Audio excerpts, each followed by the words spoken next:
Perkenalkan gue Tetung Tin. Selamat datang kembali di channel YouTube Pekin Bogor. Di konten kali ini, di konten Pekin Sorik bersama Cese Budi Tanu Wibowo. Hebat ya, kita bisa ngedatengin ketua umum Matakin ya. Ya, betul nih. Mumpung ketua umum Matakin datang, kita tanya-tanya dulu nih. Kita kan todong, kita anak muda masih belum tahu nih sejarah Matakin itu seperti apa. Betul. Karena Betul, emang kita tuh banyak yang buta gitu. Matakin tuh kapan terbentuknya gitu. Matakin tuh kerjanya seperti apa gitu kan, kita nggak tahu, anak muda nih ya. Nah, makanya kita sekarang bakal kita gali nih. Ya. Silakan pertanyaan pertama. Apa nih pertanyaan pertamanya? Sejarahnya Matakin itu seperti apa nih, Pak? Sejarahnya? Ya. Secara garis besar deh. Ya. Kita tahu bahwa agama Konghucu itu masuk ke Indonesia berbarengan dengan imigrasi masyarakat Tionghoa dari mainland China ke sini. Kapan tahunnya?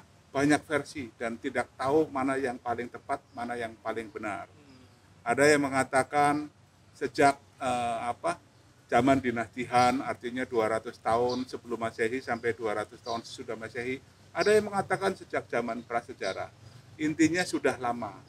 Namun kalau kita mengacu pada keberadaan kelenteng yang merupakan tempat ibadah, rumah ibadah agama Konghucu yang masih ada, paling tua itu tahun 1293, berbarengan dengan berdirinya kerajaan Majapahit. Jadi kalau dihitung sudah 800 tahun. Atau kalau mau lebih strict lagi, berdasarkan kelenteng Konghucu yang paling tua, 1450 di Talang Cirebon. Artinya sudah 600 tahunan. Jadi sudah sangat lama. Nah, agama Konghucu ini sebenarnya kan namanya Rujao. Di Tiongkok sana namanya Rujao. Ini agama yang dulunya hanya untuk para elit, para bangsawan, para pejabat. Sehingga rakyat hanya tahunya ngikuti saja. Inti ajarannya merekalah yang memahami dan mengajar. Dan yang kedua, agama ini diturunkan dari turun-menurun sehingga tidak diperlukan yang namanya organisasi. Ya. Karena kan ayah adalah ayah rohani dari anak-anaknya. Karena memang mayoritas atau bahkan dikatakan seluruh orang Tionghoa ya Konghucu. Konghucu ya Tionghoa. Jadi memisahkan keduanya itu ibaratnya saya sering mengatakan seperti membelah rambut dengan pisau biasa menjadi 7 bagian. Jadi dua sisi yang nggak bisa dilepaskan. Tidak bisa dilepaskan. Bicara Tionghoa tidak lepas dari akar budayanya Konghucu. Bicara Konghucu memang sejarahnya hidup di masyarakat atau sejarah Tionghoa. Meskipun dalam 30 nabinya itu ada yang bukan Tionghoa. Sun itu orang Jepang. Syai adalah orang Proto Melayu. Wenwang dengan Xiaokong adalah orang Parsia. Ya seperti itu. Nah, artinya tidak dibutuhkan organisasi karena keluarga adalah Konghucu semua. Baru dibutuhkan organisasi ketika apa? Ketika pemahaman Konghucu menjadi pudar karena pengaruh masuknya agama dan budaya lain. Nah, inilah yang membuat masyarakat Tionghoa di Indonesia resah untuk bagaimana memurnikan ajaran agama Konghucu. Nah, semula seperti yang saya katakan tadi, agama Konghucu diturunkan dari keluarga. Ya, ayah, ibu adalah orang tua rohani juga bagi anak-anaknya. Nah, setelah pengaruh banyak budaya, banyak juga yang pindah keyakinan dan segala macam, dibutuhkan adanya organisasi. Dan lagi pada waktu itu pemahaman Konghucu hanya terbatas pada hal-hal yang berbau mistis atau yang sifatnya ritual. Maka para cendekiawan ini mendirikan perkumpulan Tionghoa Wequan. Tionghoa Wequan ya? 17 Maret tahun 1900 ya, dengan ketuanya adalah Hua Keng Hek. Memang tujuan awalnya adalah mendirikan agama Konghucu lewat pendidikan. Tapi sebelumnya pada tahun 1700-an kalau saya nggak salah 1729 sudah ada pesantren Konghucu. Oh, sudah ada pesantren di Jakarta ya. Tapi mungkin karena itu zaman penjajahan Belanda ya, jadi nggak terikot secara baik.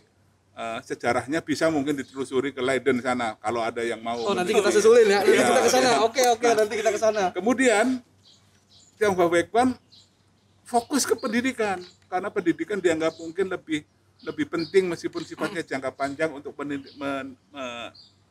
menekankan nilai-nilai Konghucu sehingga sisi keagamanya ini terlupakan.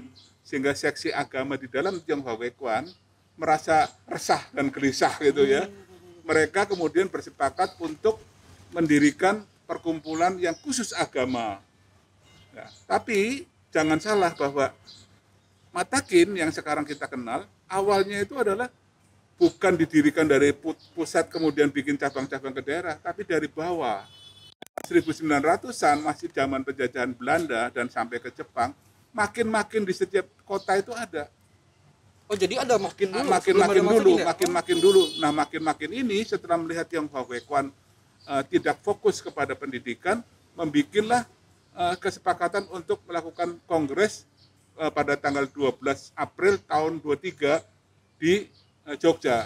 Inilah yang menjadi perkumpulan Kong Kau Chung Hui, artinya yang pertama, dan kemudian berubah nama sampai akhirnya menjadi Matakin. Seperti itu. Ternyata. Nah, Majelis Tinggi Agama Konghucu Indonesia yang tujuannya apa? Tujuannya adalah membina umat Konghucu. Awalnya adalah mengkoordinasikan makin-makin. Tapi pada Munas yang ke-98, sepakatnya adalah bahwa seluruh umat Konghucu adalah anggota Matakin. Jadi menjadi semacam ormas keagamaan. Nah, makin-makin ini adalah alat kepanjangan Matakin untuk membina umat-umat di daerahnya masing-masing. Sehingga makin-makin boleh dibentuk di mana saja selama di situ banyak umat Konghucu. Jadi satu kota ada yang cuma 1, ada yang 10, tergantung realitasnya. Dan makin-makin ini kemudian berembuk membentuk makin kota atau kabupaten, kemudian berembuk menjadi makin provinsi, Matakin provinsi, dan Matakin provinsi inilah yang kemudian menjadi garis pertama kepanjangan tangan dari Matakin. Oh, jadi down to up ya. Sementara Matakin juga punya semacam organisasi sayap yang berupa Pakin, Pemuda Agama Konghucu, juga Wakin ya, yang koordinasinya dengan makin-makin. Dan mungkin nanti bisa saja ada muncul sarjana, pengusaha Konghucu, dan segala macam, karena memang tuntutan dari yang lain ada. Tapi kita terbiasa untuk tidak membentuk organisasi kalau tidak ada kebutuhan. Kita real dulu kebutuhannya, baru membentuk organisasi. Seperti itu. Jadi emang Matakin tuh nggak terbentuk baru-baru ini gitu ya? Berarti udah emang dari awal dari tadi tahun 23. Tahun 1923 udah ada. Embrionya 1900 ya. Dan jauh lagi sudah ada 1729. Jadi kalau kita bandingkan dengan majelis-majelis agama yang ada di Indonesia, Matakin termasuk salah satu yang tertua. Mungkin yang lebih tua dari Matakin Konferensi Agung Jakarta, karena itu usianya udah 200 tahun lebih. Kalau yang lain-lain usianya relatif di bawah usia Matakin. Kita 98 nih. Tahun 12 April ini 98, ulang tahun yang ke-98. Nah kan itu kan tadi kan sejarahnya lumayan panjang ya. Dan sudah kita ketahui kan bahwa di Indonesia itu kan Konghucu itu bisa dibilang aktif atau resminya kan itu di zaman Gus Dur ya, almarhum Gus Dur ya. Itu bisa ceritakan sedikit gak? Nah, perjuangannya nih, soalnya saya dengar juga perjuangannya kayaknya kan heroik banget lah, epic banget lah itu untuk memperjuangkannya. Nah, ini gimana nih Pak Budi ceritanya nih? Jadi gini, sebenarnya bahwa Gus Dur itu berjasa besar memulihkan kembali ajaran Konghucu. Ya. Karena agama Konghucu ini sudah punya Matakin sejak 1923 ya. Jauh sebelum Indonesia merdeka. Memang sempat mengalami kevakuman ketika zaman Jepang. Ya, karena setengahnya dilarang karena dianggap pro republik. Ya. Nah, kita tahu banyak pejuang-pejuang Indonesia yang kebetulan beragama Konghucu. Contohnya misalkan Lim Kun Hian pernah menjadi anggota semacam Makin lah di Surabaya. Nah, kemudian Wi Chong Ho juga tokoh Konghucu. Kedua beliau ini adalah anggota BPUPK, Badan Persiapan Usaha. Iya. Kemudian ada 2 lagi yang kita belum menemukan bahwa dia Konghucu atau tidak. Terus kemudian kalau tahu sejarah proklamasi ada Cheo Kisyong yang di Rengas Dengklok itu Konghucu ya. Rumah yang dipakai buat mengasihkan itu umat Konghucu ya, kuburannya kemarin baru kami bugar ya. Jadi banyak tokoh-tokoh Konghucu, karena boleh dikatakan Tionghoa ya Konghucu ya Tionghoa gitu, seperti itu. Jadi kita sudah lama berjuang, dan bahkan ketika Presiden Soekarno baru memerintah atau Indonesia baru merdeka 10 bulan, 18 Juni sudah ada 4 hari libur. Iya. Libur 4 hari termasuk libur hari lahir Nabi ya, termasuk ya. Imlek sama Cengbeng ya. Dan hari lahirnya Konghucu sama hari wafatnya. Iya, Ini artinya negara sudah ada pengakuan. Iya. Negara sudah ada pengakuan. Jadi dan kemudian tahu Undang-Undang Nomor 1 PNPS tahun 65 menyebutkan bahwa Islam, Kristen, Katolik, Hindu, Buddha, dan Konfusius atau Konghucu adalah salah satu agama yang banyak dipeluk umat manusia di Indonesia, umat penduduk Indonesia, ya seperti itu. Dan bahkan saya kan kelahiran tahun 60, ya tahun 60, jadi usia saya 61 sekarang. Ketika saya SMP tahun 73 sampai 75 full pelajaran agama Konghucu di sekolah negeri. Oh, udah ada itu dulu. Sudah ada, ya sekolah negeri SMP 5 Tegal atau SMP Kongkuan Tegal. Dan di SMP lain juga ada. Dan bahkan mayoritas. Oh, mayoritas. Iya, karena kebetulan sekolah itu memang mayoritas orang Tionghoa. Nah, dari itu kira-kira lebih dari 50% adalah agamanya Konghucu.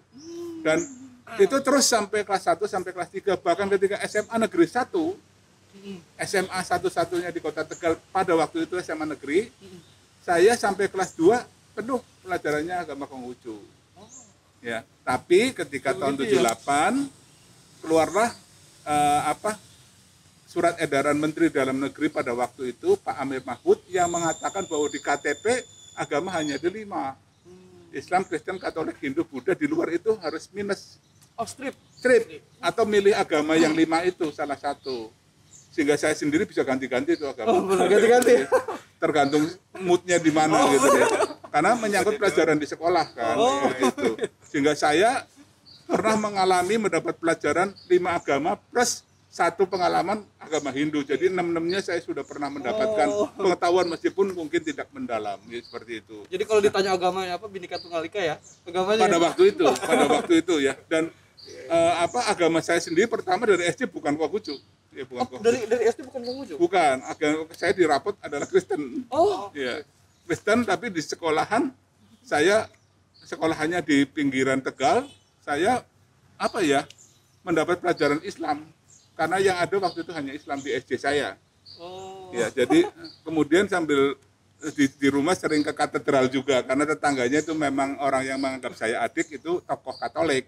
Baru SMP saya ikut Konghucu sampai SMA. Setelah itu karena Konghucunya nggak boleh, saya pindah Buddha sampai di IPB. Oh, IPB. Sampai di IPB kelas 4, penelitian di Bali, ya belajar sedikit Hindu.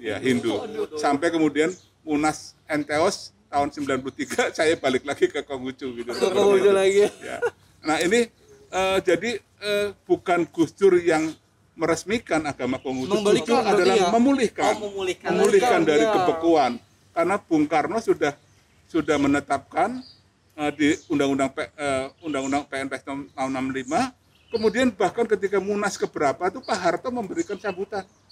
Oh, Pak Harto sendiri? Iya, tertulis tapi yang dibacakan oleh Gubernur Jawa Tengah Munadi pada waktu itu, karena kongresnya di Jawa Tengah.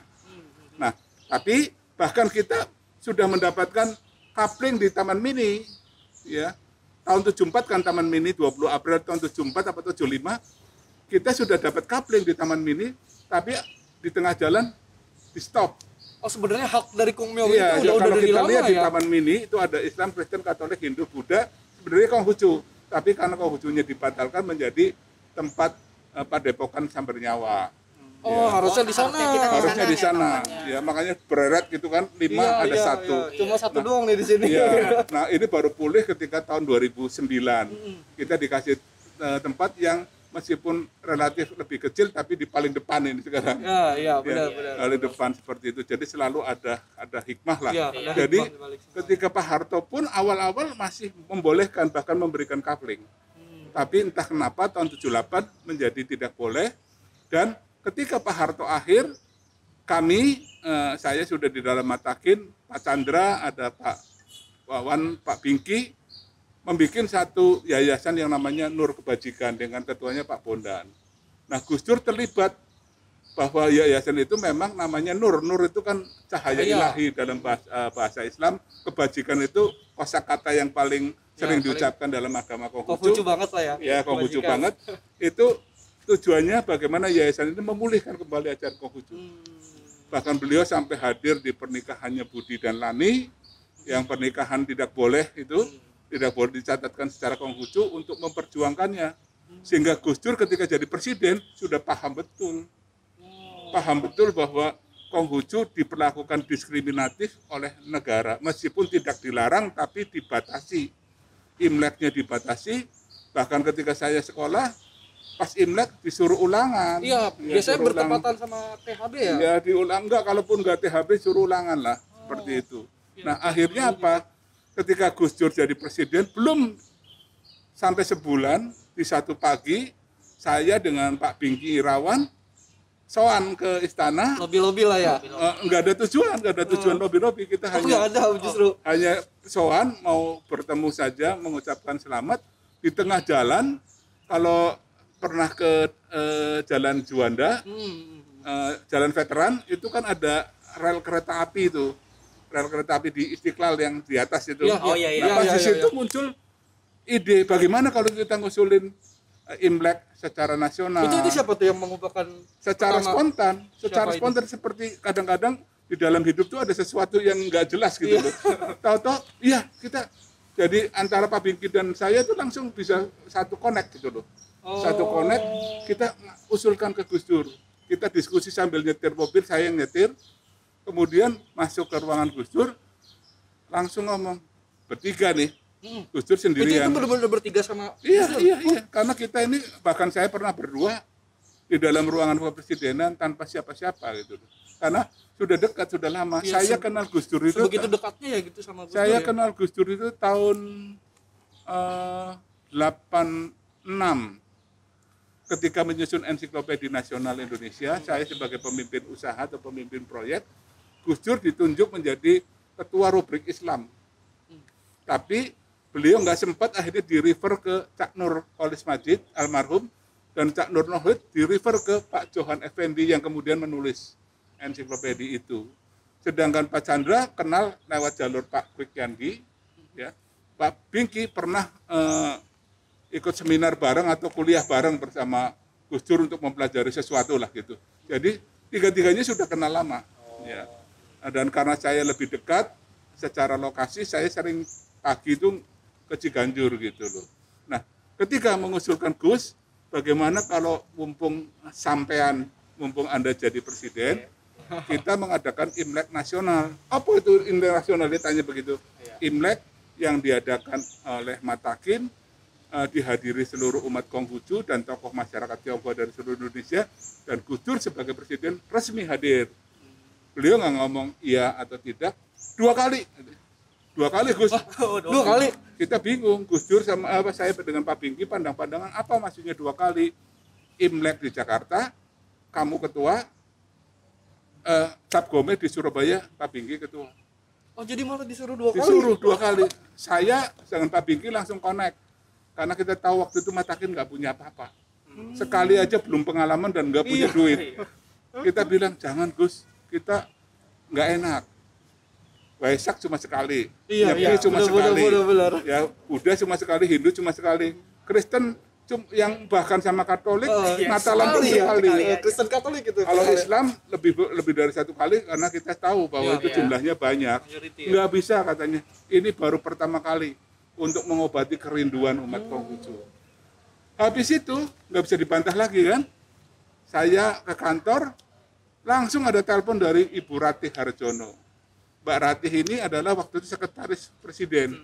Dia telepon, Mas Budi kok serakah banget katanya. Serakah banget. Kenapa serakah? Dia yang lain sekali kok sampai dua kali. Mbak jangan salah paham, saya juga maunya sekali. Memang yang enak dua kali berat gitu. Silakan kalau nggak percaya, silakan ngomong sama mbahmu. Aku bilang gitu. Mbak itu kan kakekmu. Dia bilang ternyata Gus Dur nggak mau. Dan ketika kami hadir lagi, kali ini ditemani bertiga sama Pak Chandra, Pak Bingki. Pak Chandra kan ketua umum waktu itu. Pak Bingki ketua Jawa Timur, saya sekretaris umum waktu itu. Ngadep lagi, Gus, ternyata izinnya bermasalah. Kenapa izinnya bermasalah? Karena ada Inpres 14 tahun 67. Oh, yang belum dicabut. Yang belum mencabut. belum dicabut. Gampang nanti gue beresin. Gampang nanti saya beres. Ternyata dia memanggil Pak Seknek itu saya lupa namanya, Pak Ali siapa, Pak Ali Rahman, kemudian Sekretaris Presiden Pak Bondan Gunawan, Sekretaris apalagi Pak Marsiram Simanjuntak, ditambah Pak Johan, sama Pak Yusril Isa Mahendra, dibereskanlah, keluarlah Kepres nomor 6 tahun 2000. Ya, terus saya minta, Gus, Imleknya bisa nggak Imlek nasional? Nanti dulu katanya. Udah terlalu banyak libur. Sudah terlalu banyak libur karena Karena Indonesia ini kebanyakan libur, perlu kerja, malah saya mau kurang-kurangi katanya. Seperti itu. Tapi akhirnya tetap berjalan. Di tengah jalan saya ngomong lagi KTP belum, Gus. KTP kita belum, masih. Terus dipanggil itu pagi-pagi itu Pak Suryadi Surdija. Menteri Dalam Negeri pada waktu itu, mantan Gubernur Jakarta, dipanggil suruh membereskan KTP. Itu langsung gitu disuruh? Dipanggil. Kayaknya nggak enak. Begitu dipanggil kan, habis itu begitu Pak Suryadi udah beresin, saya diundang ke Balai Kota. Dan itu persis ulang tahun saya. Oh, bertepatan hadiah ulang tahun ya. 31 Maret tahun 2000. Pas ulang tahun ke-40 itu. Jadi saya ingat persis suratnya itu tanggal itu. Jadi bereslah di situ, KTP segala macam. Gus Dur sempat hadir 2 kali, tapi kemudian kita tahu Gus Dur lengser, diganti Ibu Mega. Ketika Ibu Mega hadir, ketua panitianya yang waktu Gus Dur kan 2 kali saya ketuanya. Habis itu si almarhum Handri Nurtanto, waktu itu wakil ketua umum. Handri Nurtanto kita bikin bareng-bareng sambutannya. Di dalam laporan panitia menyebutkan bahwa ayahanda Ibu Mega sebelumnya adalah telah memberikan 4 hari libur, ya, yang termasuk hari lahir wafat. Alangkah baiknya kalau ini menjadi hari nasional. Nah, Ibu Mega spontan. Oh, langsung itu? Spontan, iya. Menurut info, kan di sebelahnya ada Pak Kwik, ada Pak Menteri Pendidikan yang menjadi entry Menteri Agama, Pak Malik Fajar, dan ada Pak SBY, ya, sebagai salah satu menteri, mendukung gagasan untuk Imlek nasional. Dan spontan pada waktu itu tahun 2002 Ibu Mega di depan matakin perayaan Imlek nasional yang ketiga 17 Februari tahun 2002 menyatakan Imlek sebagai hari libur nasional yang berlaku tahun berikutnya. Itu benar-benar spontan. Matakin itu sebelumnya belum tahu itu bakal kita ada kayak gitu. Di dalam yang laporan panitia, kan selalu ada acara laporan panitia. Andri mengatakan bahwa kita merindukan ada Imlek nasional segala macam, seperti Pak Bung Karno telah memberikan 4 hari libur gitu segala macam. Terus doanya Siasebing Sidartanto juga settingnya sama, udah disetting gitu loh. Kita mengharap di situ. Kita mengusulkan tapi bukan Imlek nasional, bukan. Gayanya pakai kalimat-kalimat puisi gitu loh. Seperti itu. Langsung Ibu Mega merasa itu penting, dan memang sejarah membuktikan bahwa memang itu sudah pernah terjadi gitu loh. Sehingga tak di situ, tapi Ibu Mega lengser diganti Pak SBY, semuanya tuh beresin. Kung Miao boleh berdiri, bahkan beliau meresmikan dengan menanam pohon. Kemudian KTP yang semula tersendat-sendat dilancarkan, ada dikasih dirjen zaman Pak SBY, meskipun belum ada orangnya. Kemudian pendidikan di sekolah, buku-buku, semua jadi dipulihkan perlahan-lahan. Nah sekarang tugas dari generasi muda, bagaimana ada yang masuk ke dalam birokrasi menjadi pegawai negeri atau ASN untuk mengisi struktur di Kemenak yang sekarang masih dijabat oleh teman-teman dari Muslim, karena kita nggak punya orang gitu loh, seperti itu. Jadi ke depan seharusnya makin baik gitu, seperti itu. Tuh, belum kita tanya pun udah diwanti-wanti ya sama itu tuh ya, tugas pemuda tuh apa itu udah jelas tuh tadi ya. Masuk karena generasi Pak Chandra, Pak Wawan, saya itu generasi yang sedikit. Bapakmu itu generasi sedikit yang atasnya sudah pindah alamat, bawahnya itu sempat lag karena dilarang tadi, dibekukan selama 78 sampai 98, 20 tahun sebenarnya kita dibekukan itu. Secara legal sejak tahun 67, tapi efektif 78. Ya kan, 78 yang KTP sudah nggak boleh itu efektif. itu kita nggak punya generasi di situ, sehingga langsung generasi di bawah saya, generasinya Budi Suniarto, Urip itu usianya bedanya cukup jauh. Nah, ini yang harus tetap punya elan, punya semangat belajar lebih tinggi, karena kita ini sebenarnya orang yang nggak tahu apa-apa, ada orang lari, benderanya dilempar ke kita, kita terpaksa pegang. Tapi pengetahuan kita harusnya yang muda itu lebih menang gitu loh, ya karena bahasa lebih mantap. Kita nggak bisa bahasa Mandarin, bahasa Inggris pun geratal-geratul gitu loh, seperti itu ya. Yang muda harusnya lebih bagus itu. Ya, jadi ke depan Matakin harus diisi generasi muda. Kenapa? Karena selama ini Matakin ketuanya muda-muda. Betul, Ya. betul. Mudah-mudah. Ya, Hak Suci jadi Haksu umur 28 tahun. Ya. Haksu Suryo juga relatif muda dan lama nggak ada yang berani menggantikan. Pak Chandra menjadi ketua umum itu tahun 93, tahun umur 32. Masih muda. Saya tahun 2002 umur 42. Ya, tapi diminta lagi udah ketuaan. Ya, udah ketuaan. Saya pengen hidupnya yang tua-tua ini lebih enak lah gitu. Jadi yang muda-muda harus siap gitu. Harus siap. Biar yang muda aja yang maju ya. Iya, muda. Yang tua pasti nggak akan lepas tangan kalau dimintain tolong lah pasti. Ngedengar perjuangannya merinding ya itu. Dan Imlek itu Gus Dur 2 kali, Bu Mega 3 kali, Pak SBY 10 kali sebagai presiden, 2 periode ditambah 5 tahun sebagai menteri. Hadir terus dan banyak suka duka di situ yang mungkin tidak perlu diungkap sekarang, tapi nanti pada waktunya gitu. Jadi sebenarnya ada unek-unek mungkin ya. Oh enggak, ada sesuatu yang kalau saya sampaikan ada yang kupingnya merah lagi. Waduh, kupingnya merah. Ya, jadi lebih baik. Berasap jangan-jangan ya. Aduh. Oke, mungkin Pak Budi ini kan udah 3 kali terpilih jadi ketua ya, kalau nggak salah. 2 kali sebagai ketua Dewan Pengurus, yang ketiga ini Dewan Pengurus dan Rohaniwan.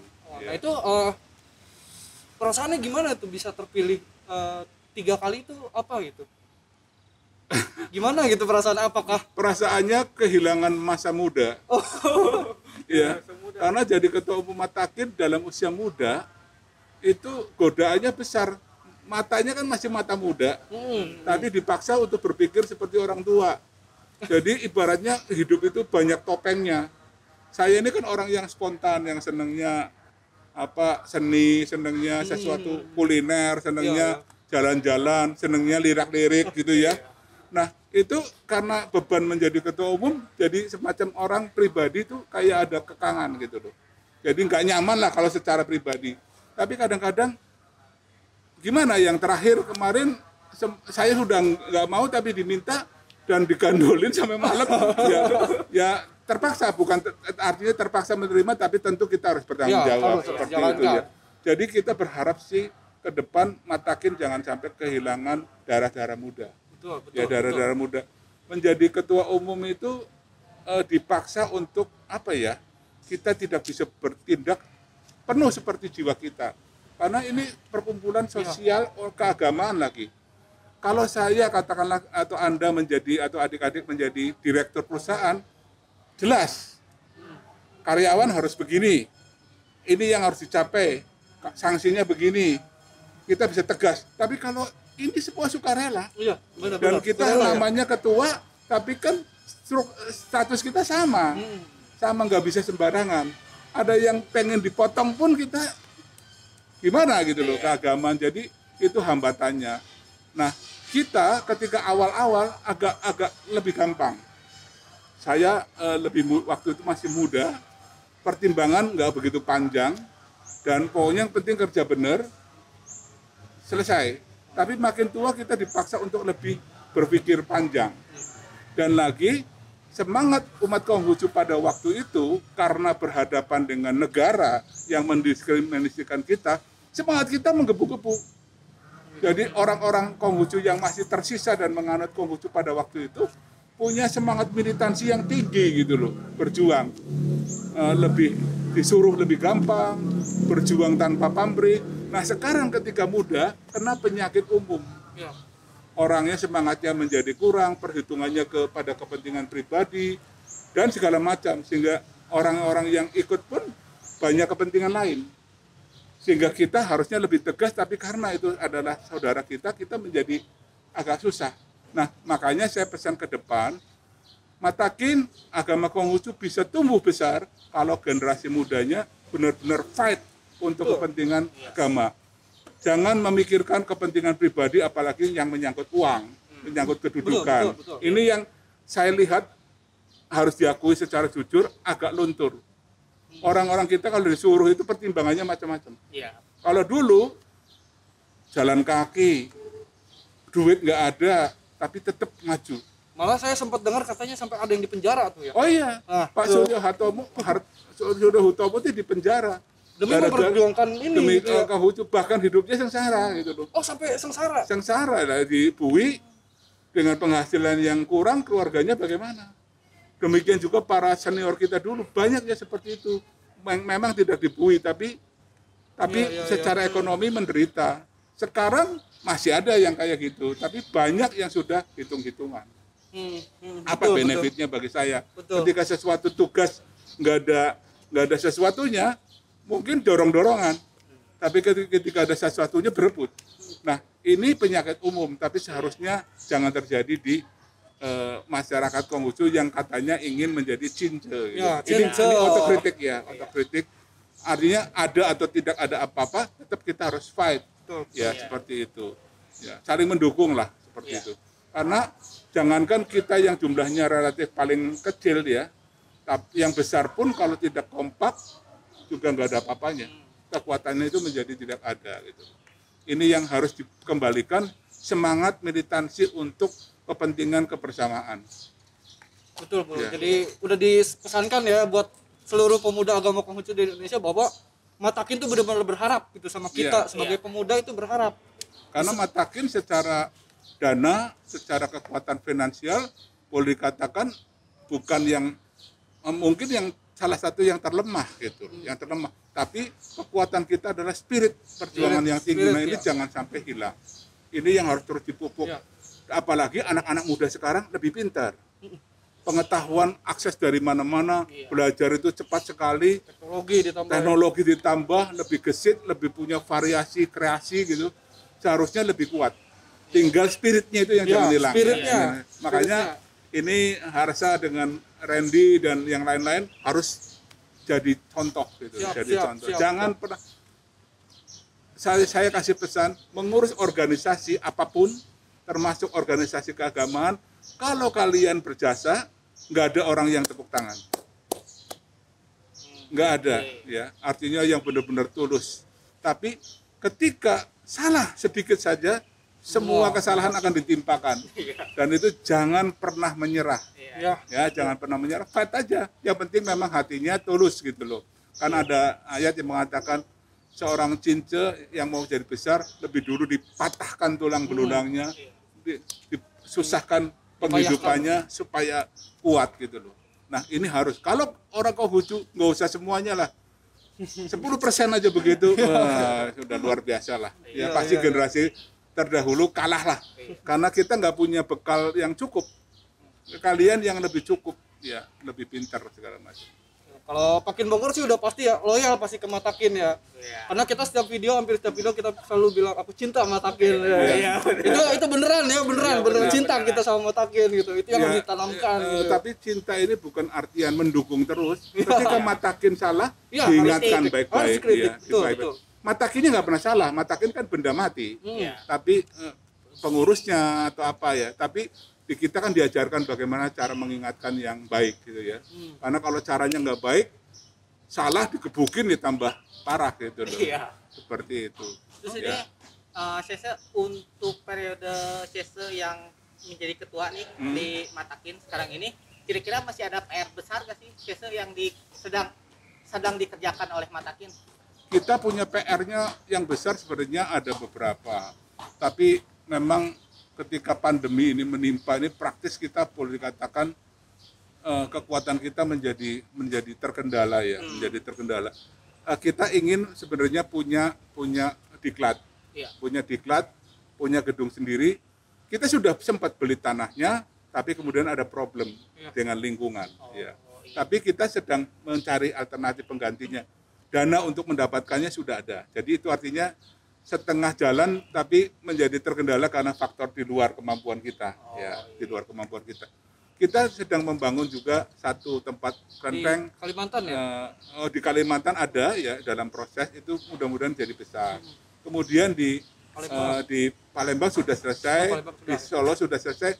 Ada lagi di salah satu universitas di Jakarta. Ya, mungkin nanti nggak perlu disebutkan di sini, yang sudah siap dibangun. Ya, kita mudah-mudahan kita bisa punya tempat ibadah di dalam lingkungan kampus. Ya, seperti itu. Kemudian yang kita juga ingin adalah bagaimana kepengurusan berikutnya punya pendanaan yang minimal bisa menghidupi operasional. Ya, kita sedang siapkan, dan yang paling penting adalah bagaimana makin yang nggak usah diminta itu tambah banyak, itu menjadi lebih berdaya. Jadi kita fokusnya kepada diklat, pembinaan seperti itu. Dan yang paling penting adalah regenerasi. Ya, regenerasi. Ya, karena meskipun usia menurut kriteria PBB saya masih pemuda. Ya masih pemuda, karena kan ini masuk konten pakin ya, masih muda. Masih pemuda, tapi itu kan umurnya, tenaganya kurang sudah ya, dan tenaganya kurang, pemikirannya pun mungkin sudah berbeda ya, dengan setiap generasi itu kan sudah ada lack of communication gitu loh. Jadi itu yang harus diisi oleh generasi berikutnya. Biarlah jangan sampai seseorang itu menduduki posisi terus-menerus di situ sehingga generasi di bawahnya terhenti. Nggak boleh. Jadi kita harus bisa menyiapkan, karena godaan untuk ketiga, keempat itu selalu ada. Ketika saya 2 kali kepengurusan sudah diminta, ada yang minta ketiga kali, tapi saya bilang jangan deh. Nah, kemarin diminta lagi, ya dengan segala keterpaksaan, ya akhirnya saya terima meskipun tentu dengan penuh tanggung jawab ya. Nah, ke depan ini harus benar-benar siap nih yang muda, karena setiap generasi harus punya tes, punya selera, punya kepemimpinan yang harus berbeda. Kalau enggak, dunia akan berhenti berputar. Seperti itu. Jadi tugas utama bagaimana yang muda itu siap. Ya, tentu yang tua akan melihat, membantu, bukan ikut campur tangan ya, seperti itu. Oke, kalau dari obrolan tadi sih yang saya tangkap bahwa Pak Budi dan khususnya Matakin ini punya harapan besar yang pemuda ya. Iya. Pemuda dan perempuan. Oh, perempuan juga tuh ya, terutama ya. Karena salah satu keunggulan agama Konghucu punya nabi perempuan. Ya, punya nabi perempuan. Punya Nuwa, punya Lecu, termasuk Ibu Yang Cengcai gitu ya. Nah, Nuwa itu kan luar biasa, bisa menetapkan hukum pernikahan. Sehingga kita jelas ayahnya siapa. Lecu menemukan cara berpakaian, dan Li kan seperti itu luar biasa. Dan ingat, tokoh terbesar di dalam agama Ru, Konghucu sendiri, dididik oleh seorang perempuan. Ayahnya meninggal ketika beliau masih 3 tahun. Jadi saya lihat tokoh-tokoh besar dalam sejarah peradaban manusia, banyak yang hanya dididik oleh mamanya. Karena mamanya itu memberi penguatan. Kalau ayahnya bisa mendidik, tapi kalau ibunya itu bukan hanya mendidik, tapi memberikan support, cinta kasih yang luar biasa. Termasuk spirit lewat air susu dan segala macam itu kan menyatu gitu. 9 bulan di dalam kandungan memberi penguatan. Jadi peran mama ini luar biasa. Ini yang harus ditinggikan, makanya perempuan dan pemuda ini harus menjadi, kalau saya ibaratkan organisasi seperti kepiting. Capit 2 ini adalah perempuan dan pemuda. Ya. Sedangkan yang ini hanya ngatur strategi, ngatur strategi. Tapi pelaksananya ini. Kalau salah satu timpang, ibarat burung, satu saja nggak bisa terbang. Gitu. Betul. Ya, apalagi pemudanya perempuan, kuat lagi. Betul. Ya, seperti itu. Nah, kalau untuk pemuda nih, pandangan Siese terhadap pemuda agama Konghucu Indonesia sekarang itu seperti apa sih? Kalau dari kualitas kemampuan, saya boleh berbangga mereka bisa bersaing secara positif ya. Artinya kalau dibandingkan dengan komunitas yang lain, kita bukan yang paling bawah lah. Kita punya kemampuan. Mungkin sedikit di sana sini belum merata saja, karena Indonesia kan luas. umat Konghucu ini kan juga ada di mana-mana, ada di 34 provinsi, meskipun mungkin di provinsi tertentu hanya sedikit, tapi punya kemampuan, keberanian, bagus, pengetahuan IT nggak kalah, ya maka saya minta pacu terus ciptaan lagu-lagu, tayangkan di YouTube, ciptaan puisi, karena Nabi Konghucu ini kan budayawan, punya puisi yang luar biasa ya, punya ahli musik, ahli puisi ya, seperti itu. Kemudian ciptakan tulisan-tulisan yang banyak ya. Kalahnya kan jumlah saja ya. Pendidikan saya lihat kurikulumnya sudah bagus-bagus ya. Tinggal keterlibatan di dalam struktur birokrasi ini yang harus ditambah. Karena akibat pengekangan sekian tahun, birokrasi kita yang masuk masih ada enggan, atau kalaupun sudah masuk levelnya masih di bawah. Jadi ini harus ada, syukur sekarang ada wali kota yang agamanya Konghucu ya. Oh iya betul. Meskipun ditulis satu sebenarnya kan ada dua gitu ya, ada beberapa yang agama Konghucu. Cuma saya terus terang selalu was-was. Ya, dulu pertama kali berjuang saya mengatakan jika ada koruptor yang beragama Konghucu, potong leher saya. Ya. Karena apa? Karena kalau nggak percaya lihat KTP-nya. Karena nggak ada. Sekarang banyak yang KTP Konghucu. Jadi dan saya lihat belum benar-benar lurus gitu loh. Sehingga kalau saya potong leher bisa terpotong beneran gitu. Jadi mendingan potong kuku aja. Nah, ini adalah sindiran bagi kita, introspeksi bagi kita bahwa ketika kita dipulihkan, kita buktikan bahwa kehadiran kita menambah. Kalau kita nggak hadir, mengurangi gitu. Jangan sebaliknya, hadir tidak menambah, pergi pun tidak mengurangi. Ini cilaka nih kalau seperti ini. Maka tantangan bagi generasi muda untuk terus belajar, bukan hanya belajar ilmu pengetahuan, tapi budi pekertinya. Tapi saya percaya bahwa perubahan dunia di tangan anak muda. Ya. Berharap lah ya Matakin kepada anak muda nih. Dari penonton mungkin ada yang mau ditanyakan nggak? Yang ditanyakan dari Penonton, karena penontonnya banyak nih di belakang nih. Penonton nggak ada yang ditanyakan? Nggak ada, kayaknya udah terpenuhi ya sama jawaban dari Jasu ya. Mungkin terakhir. Iya. Terakhir harapan. Iya. Harapan untuk pemuda Konghucu seperti apa sih? Iya. Saya berharap pemuda Konghucu tetap berpegang pada Xiao. Xiao itu artinya hormat pada senior, memelihara apa yang baik, tapi tetap kritis. Karena apa? Masa depan itu zaman sekarang apalagi kadang-kadang tidak bisa terlihat sekarang. Pertumbuhan itu nggak selalu linear begini. Ya, bayangkan aja teknologi kamera kayak apa bagusnya. Betul. Tapi begitu muncul teknologi gadget, kamera, apalagi film itu mati semua. Jadi sesuatu yang nggak terduga-duga muncul. Kalau sekarang saya bikin buku tentang komputer, besok mungkin sudah basi karena muncul yang baru. Jadi tetap kritis dalam arti jangan terpaku pada apa yang terjadi dulu, lihatlah masa depan dengan kacamata terbuka, tapi secara spirit, hormat, xiao, berbakti, loyal, bisa dipercaya, tetap dijaga, kejujuran tetap dijaga.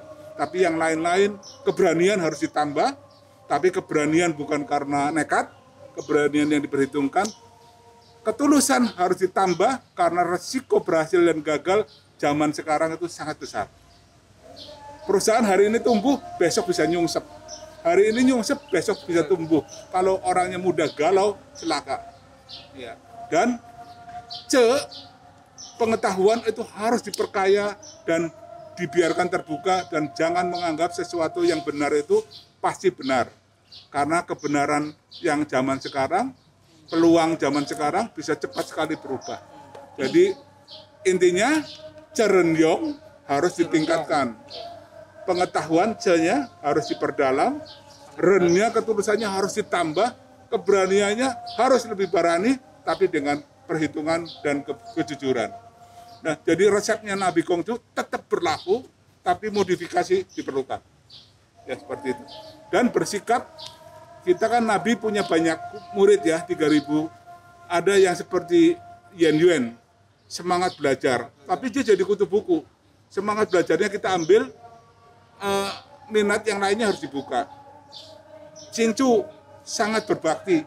Berbaktinya tetap diambil, pikirannya harus terbuka, harus celuk, beraninya harus dihitung, jangan asal berani gitu. Tapi gunakanlah ilmunya cukong itu luas gitu loh.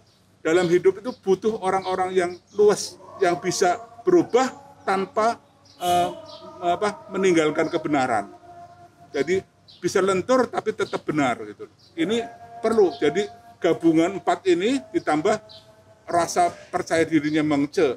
Nah, 5 ini boleh syukur-syukur kalau bisa seperti Nabi, tapi susah lah ya. Susah. Yang 5 ini dulu deh. 5. Karena kalau Nabi itu sudah diakui sejak manusia ada sampai sekarang belum ada yang bisa seperti dia. Tapi siapa tahu harusnya bisa gitu.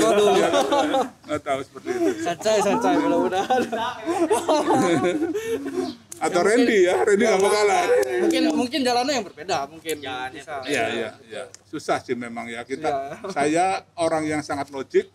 Ketika saya mempelajari Konghucu, saya nggak percaya begitu saja. Banyak ayat yang saya bantah, tapi pelan-pelan kemudian saya sadar bahwa yang saya bantah itu ternyata saya salah semua. Gitu.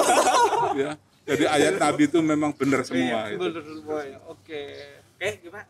Oke, mungkin sekian dari bincang-bincang kita kali ini ya. Banyak banget ilmu yang kita dapat. Kalau kata Hermia banyak dagingnya. Ya, banyak dagingnya lah ya, betul. Ada dengan lemak doang ya.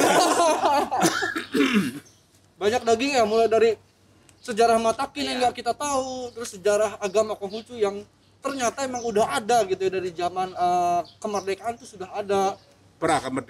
Kemerdekaan itu sudah ada sampai sekarang ini. Ya tadi yang kata Sisa bilang, semua sudah dimudahkan, tapi semangatnya yang harus semangat dan berpegang pada kebenaran, kejujuran itu penting. Semangat dan keberanian harus ditambah, tapi harus tetap berbakti pada yang lebih tua gitu. Kita kalau diajarin berbakti katanya alah senangnya orang tua, tapi ketika kita makin tua kita sadar ketika kita kurang ajar ya anak kita marah tuh. Saya kan pernah muda, kadang-kadang kurang ajar sama orang tua, tapi begitu saya udah tua lihat anak kurang ajar tuh, aduh sakitnya tuh di sini tuh. Ternyata benar juga ya papa saya. Papa saya benar gitu ya. Jadi jangan sampai terlambat sadar lah. Oke, cukup sekian pakai story kali ini. Mudah-mudahan ilmu yang didapat dari Budi ini bermanfaat ya bagi kita, apalagi untuk para pemuda di Indonesia nih, pemuda Konghucu Indonesia, mudah-mudahan jadi pecut lah supaya lebih semangat untuk berkarya. Akhir kata, terimalah kembali salam pedugiman kita hanya kebajikan Tian berkenan. Wai te tung Tian. Sian yu ite.